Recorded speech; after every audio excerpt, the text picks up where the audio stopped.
In Tarkov, there's so many ways to make movements. Like, come on. You can kill people, you can loot things, you can, like, I don't know, do tasks or something. I don't know. I'm not sure what these task things people are talking about, but whenever I do them, it's just me dying, so I'm just gonna, like, hold off on them for a little bit. But there's another way to make rubles. You see, there's ways of doing this, alright? You can sit in a corner for 30 minutes and shoot a guy who did all the looting and raiding for you, and then leave. Actual camping. Or you could pretend to be somebody you're not. Scav deception. Or you could just abuse game mechanics. You know, generate a profit from literally nothing. So many ways. I'm going to show you all of them, because nobody has really condensed these down into one video. I've seen scav deception videos by General Sam. I've seen exfil camping videos by General Sam. I also have never seen a real in-depth thing on scamming the markets. Let's get into that, shall we?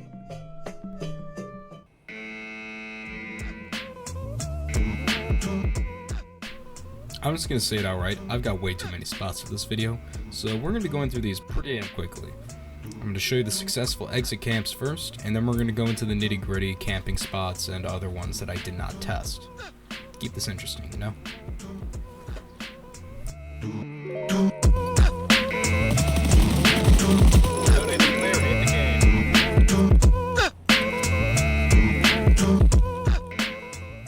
Now this is a classic. I'm gonna say that these are classics a lot, but when I say it's a classic, I mean that other people have done these. I did not find this spot. This isn't really a spot to be found. It's just good. You sit at this last doorway and chuck grenades to the door. Bring 2 or 3. Make sure you got a good gun in case there's stragglers. And make sure you bring a drum mag for pre-firing. Other than that, you're good.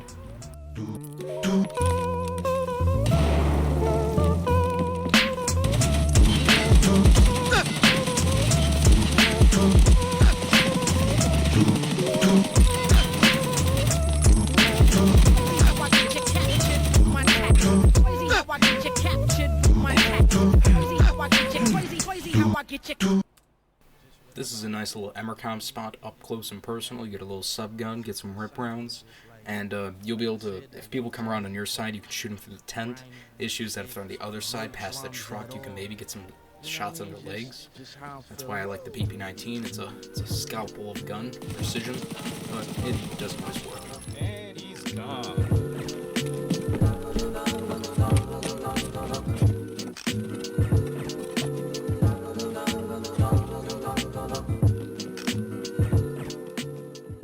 Alright, let's start with some bread and butter camping spots. We're going to start on reserve because, you know, it's my favorite map. Alright, you can jump on one power box, the other, you can get on top of this door.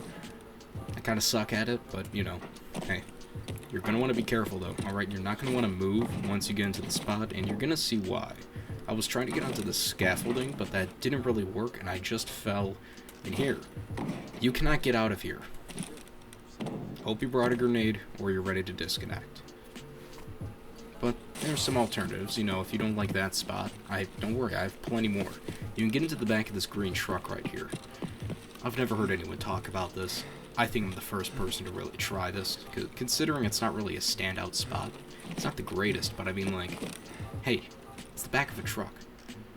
There's nothing bad about it, you know? You can catch people running from one of the things to the other. You could probably stay crouched.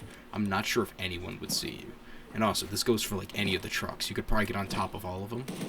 But there's a spot better than all of those. So, you go into Black Pawn. I think White Pawn. No, White Pawn. I mean, that's a different part of the map. White Knight. Alright, White Knight. You can jump off of the ceiling onto the adjacent ceiling of the nearby building, like RBST. You will break your legs, bring a splint.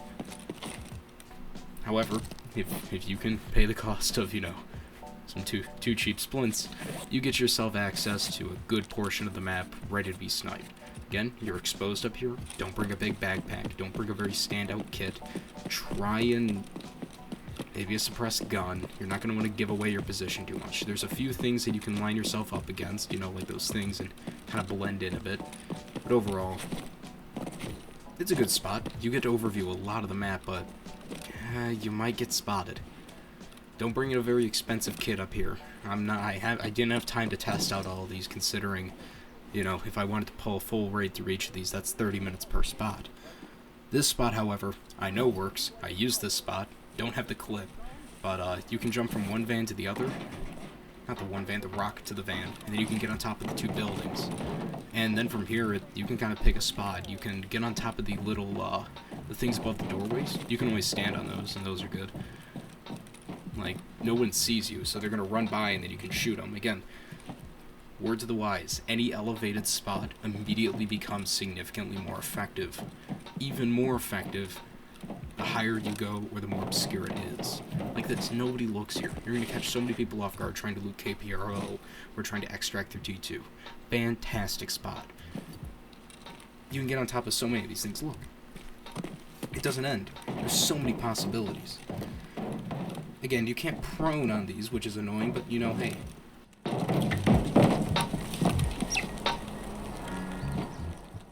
This is a variation of a spot that I used. You just drop down on that concrete thing, you sit there, it works just fine. Again, nobody looks up. Remember, any elevated spot is a good spot, unless you're out in the open. This, people have to round the corner before they see you, so you can just prep yourself. Now, in Big Red, you can just go into this little shelving thing all the way to the right, just walk right up and then you prone on these shelves. It's a pretty good spot, you know. Most people, again, this is a more popular one, so be careful. And also get down from there, just repeat the process and walk down. Don't break your legs, though. Another spot right out of Big Red. You can go from the the concrete platform and go to the metal containers. You just do a little jump. You might need a higher level strength to do this, but overall it's a pretty nice spot, and most people won't expect this, considering I don't think anybody's done this before. I spent quite a bit of time theory crafting these. Then, this one's known about. I didn't come up with this one. This one's just been known about for a while. It's a classic sniping spot. Again, you just hop up on here, and then you get a very nice overlook. But everybody knows about this, so don't be surprised when you get shot in the head, you know? Now, this one is, it can technically work. I'm not sure how good it is, though. You can just hop onto these, concrete things. I didn't know you could. You just can. I think the reason why I haven't heard about this one is that it kind of sucks and you can't rotate when you're proned out, so you can like crouch out next to them where you could sit in the barbed wire, but that just sucks. You know, this spot is all, you can make something out of this, but it's not like a god tier spot. Even though what you can overlook is fantastic, it's just not that good. Now this is a good spot. See on customs, you can head up this little concrete thing, then jump into the shack. I think people kind of assume that that shack is just kind of a joke, like how the hell would someone get up there? Now you can get up there, and there's actually a crate you can loot, and you can overlook pocket watch, and yeah, it's pretty damn good. Why has no one used this before? Like, come on, there's a crate, and look, pocket watch right there, early wipe, sniping people. It's fantastic. Then right outside of the train on Old Gas, you can do a sideways jump. Not a backwards jump, a sideways jump specifically. You can get on top of the train. You can either stay on top of the train or go into the red containers nearby. And from there, you could probably go into the walls or just do something weird. Again, Tarkov's a playground, and people really don't theory craft enough of spots. These are fun. But yeah, there's plenty of angles you can get. You can either be on the train or on the crates, or you can get on the wall even. Lots of possibilities. Lots of weird places you can get. Now for this one, it's simple. You just get on these tires. I'm an idiot, so it's going to take a second. But once you get onto these, you're then going to jump onto these sandbags. Then you're going to want to do a little sprint jump onto the truck, alright, and try and land for that barrier. And then once you're there, you can just prone out here. You may be able to do a sideways jump up here, but overall, you get a good view regardless of how you do it.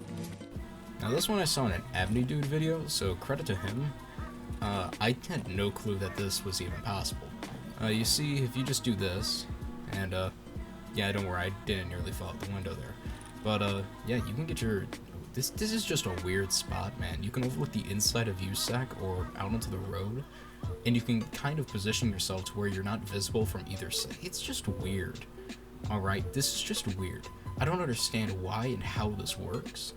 I'm gonna stop questioning it, though. Now, this is a really nice spot. It works, trust me. A friend of mine used it and killed a few people with it. I definitely got this first try, don't worry. This will take you a few tries first off. But once you're here, damn, you got yourself a really good spot. Like, seriously, this is criminal how good it is.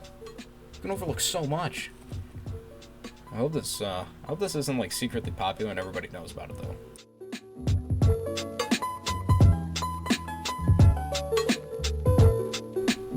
Now, you may be thinking, deception? You're just deceiving Playerscavs, but Playerscavs don't have good loot. They don't have good armor. They really don't have nothing. But what they can spawn with is red flares, access key cards, and also keys, and those dingy keychains. Like, they can spawn with some nice stuff. They can also just have literal straight rubles. They can also be like this guy, who is clueless as hell. I literally just mag dumped a scav. It's the same one in the previous clip. Man had an SVD. Just wasted it like that. Then another Playerscav goes up to loot his body, like not even a minute later, and then a few pistol shots and he's down. Like, these people are clueless. You would take advantage of them easily. Now, if you don't think this works, you know, I've got an outfit that I'll show you in a second. I'll just show you how effective this is, alright? Hey, what's up, man? Hey, to get over those things, you gotta side jump.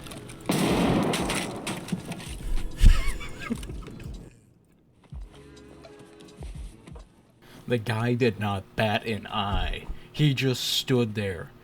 A little bit of VoIP, a little bit of advice, you know, you seem, hey man, you gotta side jump over those. I at least gave him the courtesy of giving him corrected voice before I shot him in the dome, you know? That's always a classic, because everyone tries jumping over that normally, so you can just say, hey man, you gotta side jump. You know, you gotta play it cool, alright? Don't act like you're, like, trying to pretend, you know, like, hey man, you a scav? Nah, just talk nonchalantly. Hey man, you're a scav, they know you're a scav, man. You gotta talk like you're in a scav raid. Like, hey man, you got this, hey man, I need to transform daily. You know? Heck, you can extract camp. You can sit in the extracts. It's fantastic. The loadout is simple. Blues, greens, yellows. If it's a color that you liked in elementary school, the scavs are gonna love it, because scavs have not mentally aged since they were in kindergarten, and therefore associate good things with bright colors. That's why you wear a pom-pom hat, the blue chameleon, some jeans, maybe the sage warrior if you're trying to mash up the colors, because if they get confused at how many colors you're wearing, that gives you ample time to get them, you know? Okay, here's the thing that's funny with this clip. See, that scav said 2 voice lines. Those 2 voice lines, when I was trying to make a Roblox game, those were the 2 voice lines that I used for the scavs I was making. And he said both of them back to back. That's just weird. That gave me a strange moment of PTSD that really made it nice to kill him.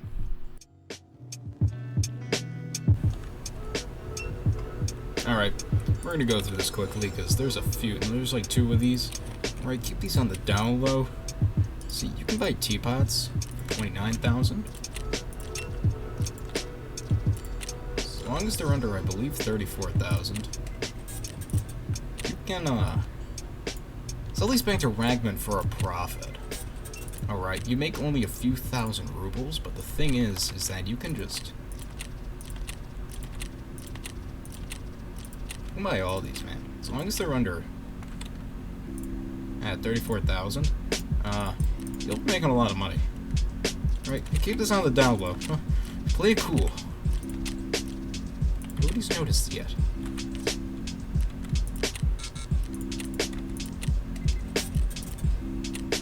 Alright, just watch his stash increase in value.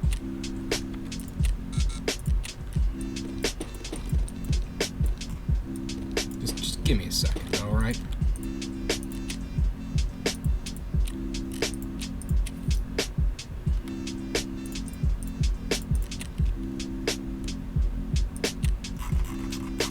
I'm so unstoppable, and you confused this obstacle. I turn the heat up and melt like a popsicle. I tell them anything's possible, especially when I'm toting